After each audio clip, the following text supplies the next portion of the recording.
నా దగ్గరికి వచ్చి చాలామంది కూడా చెప్పినారు, అన్న తెలుగుదేశం పార్టీ వాళ్ళు ఈ మాదిరిగా క్యాంపెయిన్ చేస్తూ ఉన్నారు, ఈ మాదిరిగా ప్రతి ఇంట్లో ఉన్న ప్రతి ఒక్కరిని కూడా చెడగొట్టే కార్యక్రమం చేస్తున్నారు, సాధ్యం కాని హామీలు అని చెప్పి సాధ్యం కావని తెలిసినా కూడా ఇస్తూ ఉన్నారు, మనం గమ్ముగా ఉంటే ఎలా అన్నా అని చెప్పి నా దగ్గరికి వచ్చి కూడా అడిగారు. కానీ అబద్ధాలు ఆడడం మన చేత కాదు. నాని ఎప్పుడప్పుడు అంటాడు, నాకున్న సమస్య లేదంటే, అన్న నీతో ఒక సమస్య ఉంది అని అంటాడు. ఏం సమస్య లేదంటే అతి నిజాయితీతనం, అతి మంచితనం, ఈ రెండు మనకున్న సమస్యలు అని చెప్పి. కానీ ఈ అతి నిజాయితీతనం, అతి మంచితనమే రేపొద్దున మళ్ళీ మనల్ని అధికారంలోకి తీసుకొచ్చేటివి కూడా ఇవే. ఎందుకనంటే జగన్ ఇవన్నీ చేయగలిగాడు కదా, చంద్రబాబు నాయుడు దీనికన్నా ఓ 2-3 ఇంతలు ఎక్కువ చెప్తున్నాడు అంతే కదా, అందులో చంద్రబాబు నాయుడు మోడీతో కలిసి వస్తున్నాడు కదా, ఏమో చేయగలుగుతాడేమోలే అన్న ఒక చిన్న ఆశకు తావు బహుశా మన పాలనలో మనం ఇంత బటన్లు చక్కగా నొక్కాం కాబట్టి బహుశా ఆశ కూడా ప్రజలకు కలిగింది. 6 నెలలు తిరక్క మునిపి ఈరోజు పరిస్థితి ఏమిటి అనంటే, ప్రతి ఇంట్లో చర్చ ఏమిటి అనంటే, జగన్ కనీసం పలావన్నా పెట్టేవాడు, చంద్రబాబు నాయుడు బిర్యానీ పెడతానన్నాడు, ఇప్పుడు తీరా చూస్తే పలావు పోయింది, బిర్యానీ కూడా పోయింది, పూర్తిగా ఏమీ లేకుండా పోయింది అనే పరిస్థితి ఈరోజు ప్రతి ఇంట్లో కూడా చర్చనీయాంశమే జరిగింది. ఒకవైపున చర్చ పథకాల మీద ఈ మాదిరిగా చర్చ అనేది ఒకవైపున ఉంటే, మరోవైపున సిస్టమేటిక్గా ప్రతి వ్యవస్థ కూడా కొలాప్స్ అవుతూ ఉంది. ఈరోజు ఫీజుల కోసం పిల్లలు కాలేజీలకు వెళ్ళలేని పరిస్థితిలో ఉన్నారు. డిసెంబర్ వచ్చేసరికి మామూలుగా జనవరి నుంచి ఫీజులు పెండింగ్. మన హయాంలో ప్రతి క్వార్టర్, ప్రతి 3 నెలలు అయిపోయిన వెంటనే, ప్రతి త్రైమాసికం అయిపోయిన వెంటనే ఒక నెల ఇన్స్పెక్షన్కు తావిచ్చి మరుసటి నెల ఇచ్చే పరిస్థితి.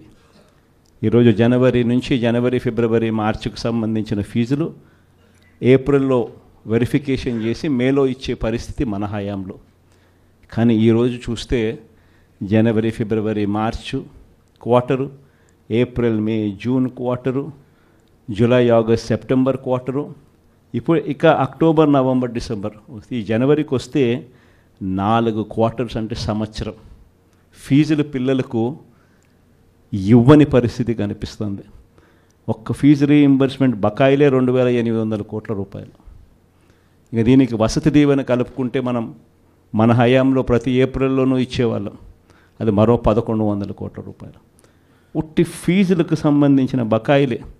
నేను స్కీముల గురించి మాట్లాడడంలా, వ్యవస్థను నడిపించే ఈ కార్యక్రమాలను కూడా పూర్తిగా కొలాప్స్ అవుతూ ఉన్న పరిస్థితి. దాదాపుగా 3,900 కోట్లు కేవలం పిల్లల చదువులకు సంబంధించిన బకాయిలు. ఆరోగ్యశ్రీకి సంబంధించిన బకాయిలు 2,200 కోట్ల రూపాయలు మార్చి నుంచి ఆరోగ్యశ్రీ నెట్వర్క్ హాస్పిటల్కి కూడా డబ్బులు ఇవ్వని పరిస్థితి. ఈరోజు పేదవాడు ఎవడు కూడా హాస్పిటల్ గడప ఎక్కాలంటే డాక్టర్లు వైద్యం ఉచితంగా అందిస్తారు అన్న నమ్మకం ప్రజల్లో సన్నగిల్లిన పరిస్థితి. దాదాపుగా మన హయాంలో నెలకు మామూలుగా 300 కోట్ల రూపాయలు ఆరోగ్యశ్రీ బిల్సు. మార్చి నుంచి ఇప్పటిదాకా ఒక్క బిల్లు ఇవ్వాల. దాదాపుగా 2,200 కోట్ల పైచిలుకు బకాయిలు. ఆరోగ్య ఆసరా గురించి ఇంక నేను చెప్పాల్సిన పని, అసలు ఆరోగ్య ఆసరా ఉందా, ఎక్కడుంది అని అనుకునే పరిస్థితిలోకి ఈరోజు ప్రజలు వచ్చినారు.